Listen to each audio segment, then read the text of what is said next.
हर एक साल मैं यहाँ पे अच्छे अच्छे रैंक से बच्चे पास कर रहे हैं और आईआईटी नीट में 2025 के जो रिजल्ट आ रहे हैं बिहार बोर्ड में 80% से अभव जो हैं बच्चे बहुत अच्छे अच्छे नंबर लाते हैं। और साथ में है कि जैसे केमिस्ट्री का जो होता है topic by topic chapter by chapter जो यहाँ पे होता है, टेस्ट होता है, मंथली टेस्ट होता है, उस टीचर और पेरेंट्स के बीच में मीटिंग होता है और बच्चे को परफॉर्मेंस को हम लोग यहाँ पे बताते हैं। गार्जियन यहाँ पे पूरी तरह से हम लोग बच्चे को केयर कर रहे हैं। हिंदी और इंग्लिश मीडियम का दोनों का बैच अलग अलग सेपरेट यहाँ पे किया गया है। जो वैसे बच्चे हैं जो बहुत टेंथ में बहुत कमज़ोर हैं, जो कमज़ोर बच्चे हैं तो एक बार ज़रूर यहाँ पहुँचे। हर एक साल हम लोग रिजल्ट देते हैं आईआईटी जेई और नीट में और एयरफोर्स और नेवी में।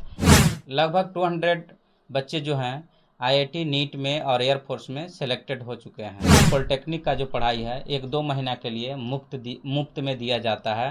और बहुत सारे ऐसे बच्चे हैं जो 10th पास करने के बाद जो पॉलिटेक्निक में उनको बहुत अच्छे रैंक पर सेलेक्ट हो जाते हैं और अच्छे अच्छे पॉलिटेक्निक कॉलेज भी मिल जाते हैं। तो हम लोग बच्चे को 2 महीना फ्री ऑफ कॉस्ट पढ़ाते हैं। तो जो इधर के बच्चे जो हमारे वीडियो या मीडिया के अनुसार से जानकारी मिले, ज़रूर सरस्वती कोचिंग सेंटर सगुना मोड़ पर मिलें और हम लोग से बातचीत करें। कॉन्टैक्ट नंबर क्या है? कॉन्टैक्ट नंबर यहाँ पे वीडियो पर डिस्प्ले कर दिया जाएगा, है ना। छात्राएं क्यों आके पढ़ें, औरों के कोचिंग में क्यों न जाएं? जैसे मेरा नाम कुमार ऋषिकेश हुआ और सबसे पहले तो अपने सरस्वती कोचिंग परिवार की तरफ से आपके जितने भी दर्शक हैं उनको मैं धन्यवाद देना चाहता हूं। और जैसा कि सर ने बताया अभी, चूँकि सर हमारे कोचिंग के सबसे सीनियर फैकल्टी हैं और सबसे एक्सपीरियंस फैकल्टी हैं। और जैसा कि सर बताएं कि बहुत से बच्चे जो गरीबी से जूझते हैं, जिनके पास अभाव है, तो उनको शिक्षा में कोई ऐसी रुकावट हो वो हम नहीं चाहते। हमारा संस्था उनके लिए हमेशा खड़ा रहता है। और रहा बात की स्पेशलिटी, बहुत सारे इंस्टीट्यूट हैं।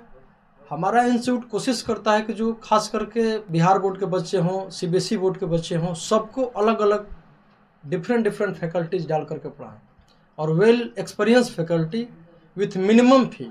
बिहार बोर्ड के बच्चे हों, सीबीएसई बोर्ड के बच्चे हों, सबको अलग अलग डिफरेंट फैकल्टीज डाल करके पढ़ाएं और well experience faculty with minimum fee, जिसके चलते किसी भी मिडिल क्लास पेरेंट्स को, लोअर क्लास पेरेंट्स को उनके बच्चों के शिक्षा में अड़चन ना आए। सर, शिक्षा की बात आ गई तो आपने एक बता भी दिया कि मिनिमम फी। थोड़ा दर्शक वो ये भी जानना चाहते हैं कि वो फी क्या है सर, जिसमें छात्र छात्राएं आगे आपके? फी सर इतना है जितना कि एक lower middle class parents afford कर सकता है, इतना मैं बता सकता हूँ कि lower middle class parents afford कर सकते हैं उतना फी को। मतलब बाकी जो कोचिंग सेंटर से आपके जो कोचिंग सेंटर में फी जो है कम है? हाँ, फी कम है, वेल एक्सपीरियंस्ड फैकल्टी है, ठीक ना। और कुछ कोचिंग में ऐसा इन्वायरमेंट क्रिएट किया जाता है बच्चों के लिए ताकि उनको आगे फ्यूचर में भी दिक्कत ना हो, उनको लाइफ में भी कोई समस्या है तो उसको डिफेंड कर पाए, कन्फ्रंट कर पाए। क्या बच्चों को सिर्फ किताबी शिक्षा भी आप देते हैं या फिर उसके अलावा भी कुछ और भी उसके एक्स्ट्रा एक्टिविटीज आप कराते हैं? एक्स्ट्रा एक्टिविटी हम कराते हैं, जैसे कि ऐसे तो सर बताए कि मंथली टेस्ट होता है, पेरेंट्स टीचर मीटिंग होता है, उसके अलावा हम डिबेट क्रिएट करते हैं ताकि बच्चों में बोलने की एबिलिटी आए, स्पीकिंग एबिलिटी आए।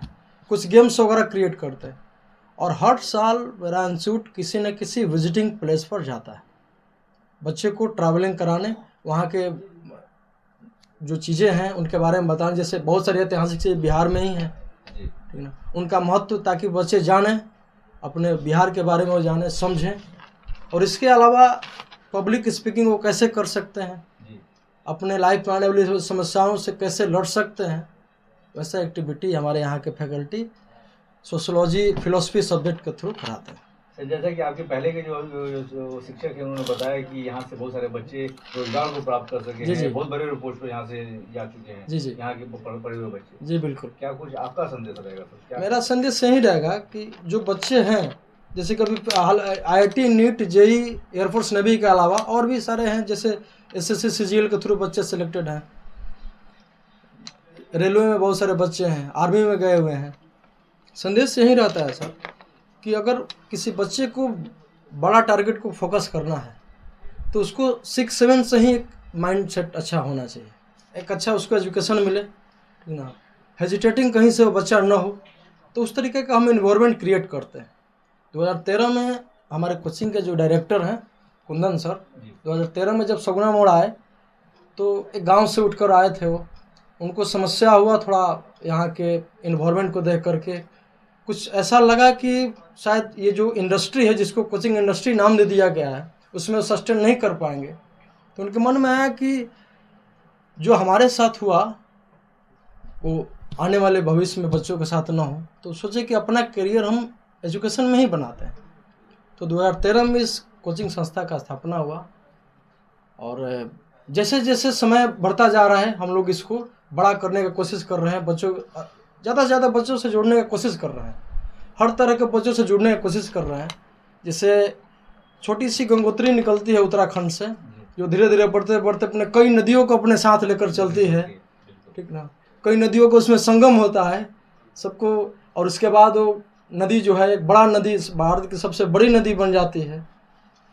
तो कुछ वैसा ही प्रयास हमारा सरस्वती कोचिंग परिवार का है। सर ये तो आपने सरस्वती कोचिंग सेंटर के बारे में बता दिया। सर एक पर्सनली आपसे सवाल ये करना है कि जिस तरीके से आज का जो माहौल है, शिक्षा एक पूरी तरह से व्यवसाय हो गया है, शिक्षा में बहुत सारे माफिया भी आ गए हैं, बीच में बहुत सारे आ चुके हैं, क्या कुछ कहना चाहेंगे सर उनके बारे में? क्या कुछ ये सत्य है कि शिक्षा एक व्यवसाय ही है आज के समय में? शिक्षा व्यवसाय बना दिया गया है, व्यवसाय नहीं है, ये मानते हैं? हाँ, हम मानते हैं शिक्षा एक बच्चा और शिक्षा के बीच में एक पारिवारिक संबंध है, एक उनका इमोशन है।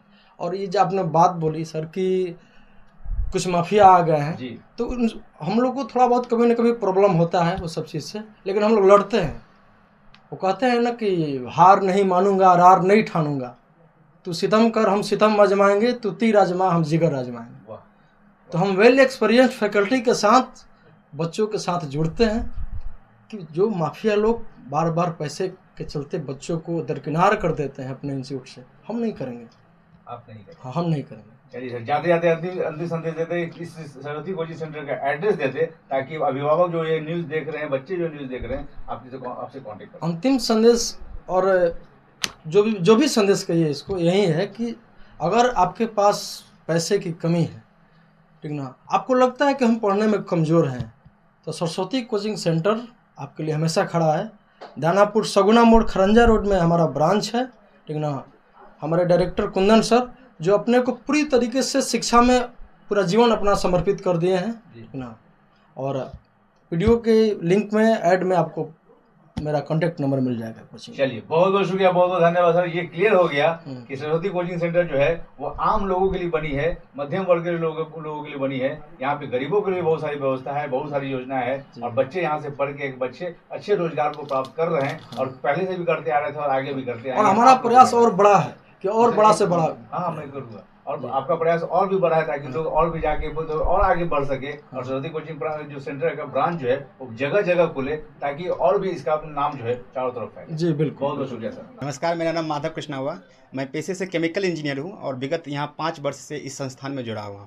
एक्चुअली जब मेरा इंजीनियरिंग कंप्लीट हुआ था तो मेरे पास ऑफ़र था, मैं जॉब भी कर रहा था, लेकिन वो जो अंदर का जो अंतरात्मा है वो मुझे बार बार एजुकेशन लाइन में ढकेल रही थी। फिर मैंने इधर उधर ट्राई किया। फिर जब मैं यहाँ के डायरेक्टर कुंदन सर से मिलता हूँ तो मुझे लगा कि मैं जिस चीज़ के लिए बना हूँ और वही चीज़ इस कोचिंग के थ्रू यहाँ पर दिया जा रहा है। तब से मैं यहाँ से जुड़ा हुआ हूँ। पिछले मैं 5 वर्ष में तकरीबन एक्चुअली मैं यहाँ केमिस्ट्री और फिजिक्स में फाउंडेशन बैच को पढ़ाता हूँ। बहुत सारे स्टूडेंट हमारे यहाँ पढ़े हुए हैं। 10th के बाद वो 11th-12th भी हमारे यहाँ करते हैं। उसके बाद सबका अपने यहाँ 2 सेक्शन चलती है, एक साइंस की सेक्शन चलती है और एक आर्ट्स की सेक्शन चलती है। अपने यहाँ से साइंस से जो बच्चे पास करते हैं उसमें से अक्सर मैक्सिमम हमारे यहाँ NIT IIT से भी अभी फ़िलहाल अभी करंट में है। आर्ट्स वाले अभी पिछले साल की मैं बात कर रहा हूँ, बिहार दरोगा का जो वैकेंसी आया था उसमें हमारे यहाँ से 2 स्टूडेंट बिहार दरोगा में कम्पीट किए हुए हैं। और हाँ, मैं अपने अभिभावक से मैं यह संदेश देना चाहूँगा कि जो सबसे मिनिमम फीस है, और सबसे बड़ा बात क्या है कि आजकल के जो पेरेंट्स हैं वो अपने बच्चों पे ज़्यादा समय नहीं दे पा रहे हैं। सही बात है, वो अपने नौकरी पेशे में बिजी रहते हैं। तो वो ज़्यादा डिपेंडेंट अपने टीचर यानी अपने बच्चे के टीचर पे रहते हैं। और आज जैसे कि सर आप लोग बात कर रहे थे कि माफिया यानी शिक्षक माफिया, तो उसमें कोचिंग तो है और कोचिंग से बड़ा माफिया आज अपने यहाँ के स्कूल हैं, सो कॉल्ड स्कूल हैं। वो ज़्यादा कहीं ना कहीं बच्चे को और अभिभावक को बहुत ज़्यादा उनको कंप्रेस्ड कर रखे हैं। इसलिए हमारा टारगेट क्या रहता है कि स्कूल में जिस चीज़ की भी कमी है, और ये बात सत्य है, ये स्कूल में कमी है इसीलिए कोचिंग इंस्टीट्यूट है। तो मेरा टारगेट है कि जितने भी स्कूल हैं उनके अंदर जो भी कमी है उसको दूर किया जाए, और वो सबसे मिनिमम रुपये के साथ। उसके लिए हमारे जैसे शिक्षक जिनका सिर्फ और सिर्फ पैसा एजुकेशन है, पढ़ाना है, पैसा नहीं है सर, क्योंकि हमारे पैसा या एजुकेशन इसी को टारगेट रखते तो हम कहीं और होते। क्योंकि मैं इंजीनियर हूँ और मेरे लिए 5 लाख 6 लाख का पैकेज कोई बड़ा बात नहीं है, वो हम लोग को मिल जाता। लेकिन फिर भी हम लोग इस लाइन में इसीलिए हैं ताकि बच्चे को हम मिनिमम फीस पे हम अच्छा एजुकेशन दे सकें। उसके लिए हमारे कुछ प्लानिंग रखे हुए हैं, जैसे कि हर 15 दिन पे जो भी हमारा सिलेबस हुआ रहता है उसी के अकॉर्डिंग हम लोग टेस्ट कंडक्ट करवाते हैं।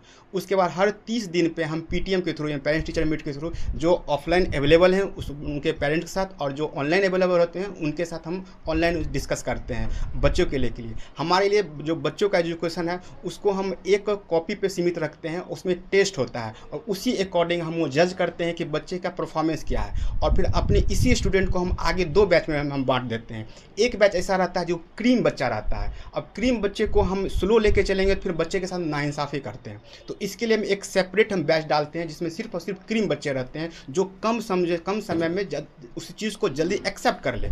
और एक वैसे बच्चे होते हैं जो स्लो लर्नर होते हैं, और स्लो लर्नर गुनाह नहीं है, उसको स्लो लर्नर को स्ट्रॉन्ग लर्नर बनाने की जिम्मेदारी हमारे और हमारे से शिक्षक की है। तो उसके लिए फिर हम अलग व्यवस्था रखते हैं। दोनों का मेरा तरीका अलग रहता है, लेकिन उद्देश्य एक रहता है कि हम अपने बच्चों को अच्छे से अच्छे पोजीशन पे हम पहुंचा सकें।